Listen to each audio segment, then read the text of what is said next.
Chapter 5 Season 4 is officially here, and with that comes a new Solo Victory Cup format and tons of meta changes I will be going over in this video. Now, the first Solo Victory Cup starts in just a couple days on Monday and will be pretty much weekly on Mondays throughout the entire season.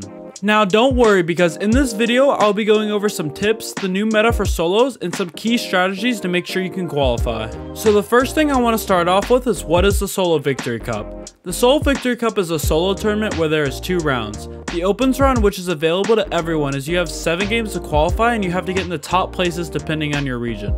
Now, for Europe, it's top 15,000 players. For North America, it's top 10,000 players. For Brazil, it's top 2,500 players. For Middle East, it's top 2,000 players. And for OCE in Asia, it is top 1,500 players. Now, that is much larger than last season and basically doubled the solos that can qualify in every region. Now, finals is a little different, where you have 3 games, and if you win a game, you get $100. Sounds easy enough, right? No, this tournament can be very sweaty and go to heal-offs and zone basically every single game.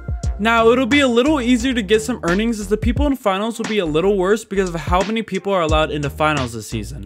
Next, the format and opens is exactly the same as last season, as you get 65 points for winning a game and you only get 1 point per kill, and again, this means that it's a very placement heavy format and you will need to be playing placement to be able to qualify.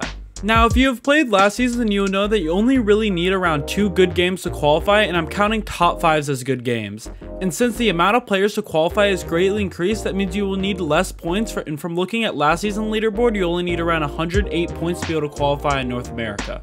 Now we are going to talk about the importance of your first game. Having your first game be a good game will greatly increase your chance of qualifying, and also it will be one of your easiest games of the tournament since you are in low elo. But if you die of spawn, do not panic, as you have little to no points, so you should still be able to be in really low elo, so your next game shouldn't be too terrible. So in this first game, you should be aiming for a top 5 placement, as this will guarantee you a ton of points.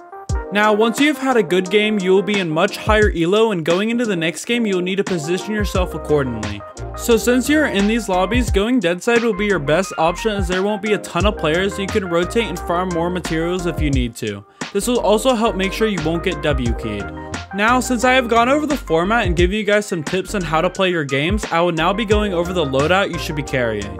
The first thing you should be carrying is the Striker Burst AR, as this is the best AR in the game right now. It shreds through people's shield and can bleed bullets through walls. Now, the shotgun I want you to be carrying will be the Sovereign shotgun or the Gatekeeper, as the Sovereign just got buffed and is very good, and the Gatekeeper, as you know from last season, is still very good.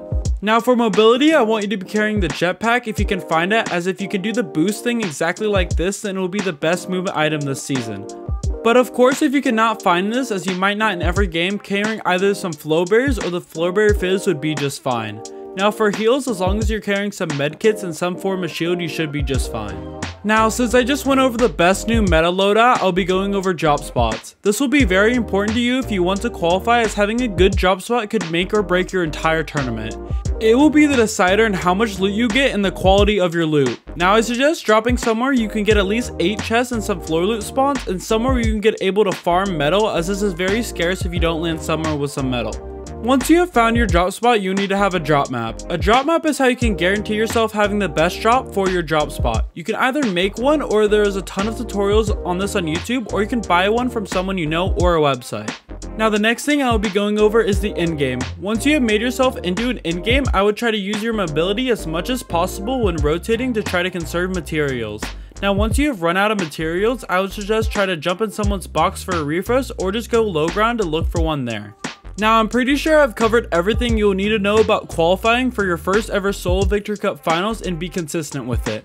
But without further ado, if you like this type of content, be sure to like and subscribe, and I hope to see you guys in the next one.